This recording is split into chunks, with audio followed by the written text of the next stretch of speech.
All they want to do is talk Kates. Crosstalk. All they want to do is talk Kates. Hey. Hi. Crosstalk. Welcome to All they wanna do is Crosstalk. talk Crosstalk, Kates. the show where we cover Crossover, it's a comic. Crossover, the comic on Image Comics. Yes. We are also First Issue Club. That's Mhm. why that's the podcast feed you're in. Yes. But we do a side show called Crosstalk because we've been following Crossover by Donny Cates. And it's good. It's fun. It's everything comic books is. And it crosses over the world of independent comic books and maybe even some big two comic books. It had a little bit of a pause and it came back on number 7 with Chip Zdarsky. Yep.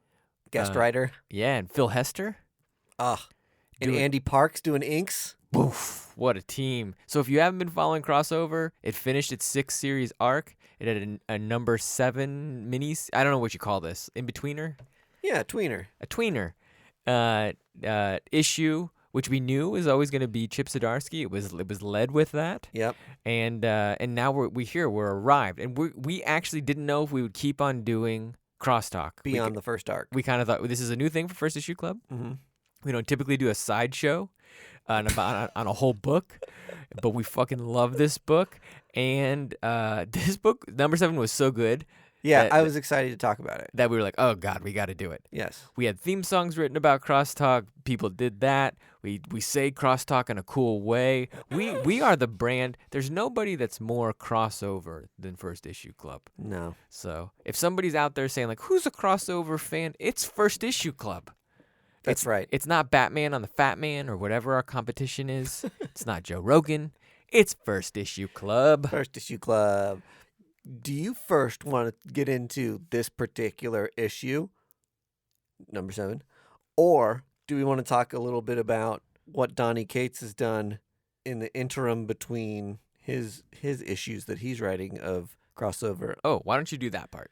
So the first arc of Crossover was Kids Like Chains, and Donny Cates essentially closes out his famous arc on Venom saying Kids Like Chains. He's got a child is the new Venom. He wears this symbiote suit that shoots chains instead of webs. Right. It's very like Spawn-esque. A lot of the things that are happening in Crossover are like an homage to Todd McFarlane and all the things that he's done. And it was just cool as a Crossover fan to see that like all these themes and things that he was thinking about and that were inspiring Donny Cates kind of got woven into a lot of the different things that he was working on. So it was really cool to see not only huge comeuppance for Venom for Marvel fans, but also like a kind of cool comeuppance for Crossover fans too. It was like you finish the first arc, here's some payoff in a big And 2 book. I think when they do Crossover, when Donny Cates is thinking about like who is the target demo, Yeah. We made a joke about it being First Issue Club, but it is like it is us. Because like we are hugely into independent comic books in that way, but also very well read on the big two. Well, a lot of times when we get into big 2 books is that we've found authors that we really love on independence. Right, exactly. And then they move to the big 2. Exactly. And so it's like the payoff is like it's a very niche audience, right? To kind of feel like who goes in both Yep. lanes, and it's us. So Donnie, you know us, we see you, you see us, and we like you. We like what you're doing. Yes. I wonder about the Kids Like Chains thing because he uses it so much and it's like all over his merch and stuff like that. Yeah, Was it like a Todd McFarlane like quote? it that was. I know it was, but like I'm wondering if he said it in a con or if it was like a printed interview. Like if you could document when the quote was said. I don't know. That's good question. So I love it. It's great. And we talked about this in the last episode, but Donnie's going to be doing a Spawn book too. So hopefully that. Yes, I don't know if we know which book yet. I don't know either. I don't think it matters. Yeah, They're all it's not King Spawn. okay. They already announced the creators for King Spawn, and I can't remember who it is, but it's someone we like. Might be Spawny Gwen. Spawn Gwen. Which is What? she Spawn. Oh, she Spawn. That's what she looks like to me. Cool. Yeah. It's like a half joke. It's like a It's like backing into a joke that's not a joke, Mm. and then just rolling with it because Yes. you're like, I don't know, I do comics. Um, okay, this issue, like, I'm gonna get this out of the way. Okay. The cover is dog shit. Oh no! I think Chip Zdarsky did the cover. Okay, it just like it looked like a digitized photo of sorts. Here's the reason why it's dog shit. It doesn't do justice to how great the comic book is. I thought the And cover... I love Chip Zdarsky's art, by the way. Well, I thought Chip Zdarsky did this cover as it like wrapped himself into the cover as a joke. Until I opened the book, I didn't realize he was going to be starring in this comic. I felt like the cover. That's why I'm saying the cover sells the book as a joke book, Yes. a throwaway book, and for a number of reasons, which we can get into it. This is not going to be a throwaway book. Well, it might be, but it's like it to me it felt iconic. Yeah. Like I loved it. I was enthralled. And the main thing that's happening here, like, so you said it already, so we'll just get into it. Chip Zdarsky is the main character in this comic book. You are following him around. I guess I didn't realize that, but I should have picked that up from the cover. Yeah. Okay. And in it, he it's just so cool. I love it. It's just brilliant. But he's getting hunted down by some of the other comic book people in the world. Yes. And he's convinced, and I love this, that it's him because he had a meta moment where he wrote in Sex Criminals 14 another Chip Zdarsky. Yes. Right? So comic book Chip Zdarsky makes an appearance in this comic book, and we have two Chip Zdarskys. Yes. They have a nice bromance, which is exactly what would happen Totally. if you found your comic book self. Well, and there's also, I hate to read into these things too much because ultimately it's just a really fun comic. Yeah. But there is some great like personal stuff about Chip's confidence and the way he writes himself as a character. His Like- leaning towards disorganization and planning.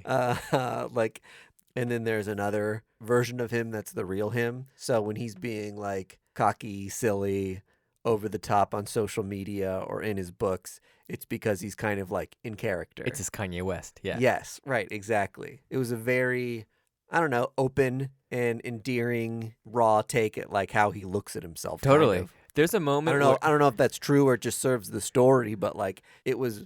You realize that the comic's kind of a goof, and then all of a sudden it goes to a place where you're just like, oh, this doesn't seem like goofy. This is actually like a little bit of a heavy narrative. Totally. There's a moment where it's like they're kind of saying like, Chip, you're the guy who like you plan out huge comic books. Like you're such a good author.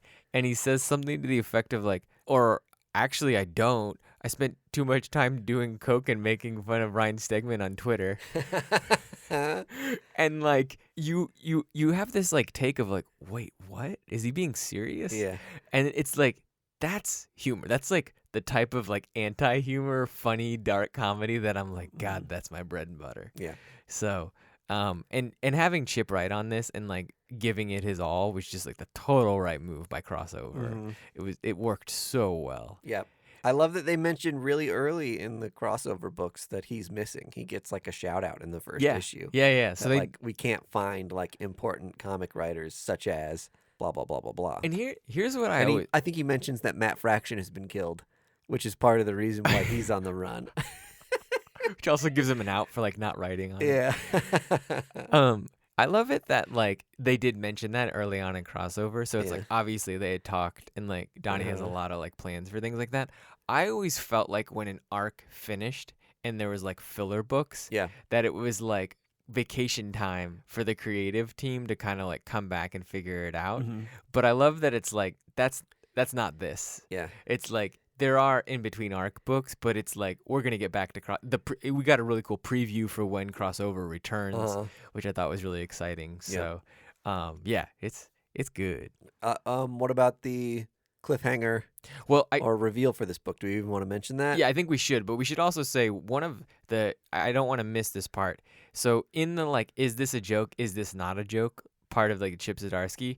The Chip Zdarsky comic book character dies defending Chip Zdarsky. Yes. And it was like honestly sad. So it's like in a goof book, it was like, damn, like you did all of that in like 7 pages at Yeah, that point. right. And it was like really, really well done. like honestly, like masterful. Yeah. It was very, very good. He also cracks a joke right before he gets murdered, which was really funny. Right. And we don't know. The villain is obviously going to be a reveal of another crossover Yep. thing. And I don't actually know if it's going to be a Chip Zdarsky character or not that they created. And they didn't, like, we don't know who it is. I guess you could kind of figure, maybe there's Twitter speculation on it. We are the Twitter speculation of crossover, by the way. Right. There's what makes this not a throwaway book is there's a reveal because Chip is seeking the help of somebody to figure out the killer of comic Chip Zdarsky, and it is The team from Powers. yes, Right. Which they're well versed in hunting down superpowered people. It was So it was just like, oh my God, they're perfect for crossover. right. They're so perfect for crossover. It was great. Yeah. It's such a good pull, and it made more permanence to this like book, which you're like, okay. Yep. So I love that they keep on. I think this is the second time Brian K. Vaughan has been mentioned in a crossover book. Yeah. So I wonder if everybody's probably thinking like, when is there going to be a Brian K. Vaughan thing happening or something like that? Which I love that. There's nuggets for you all everywhere.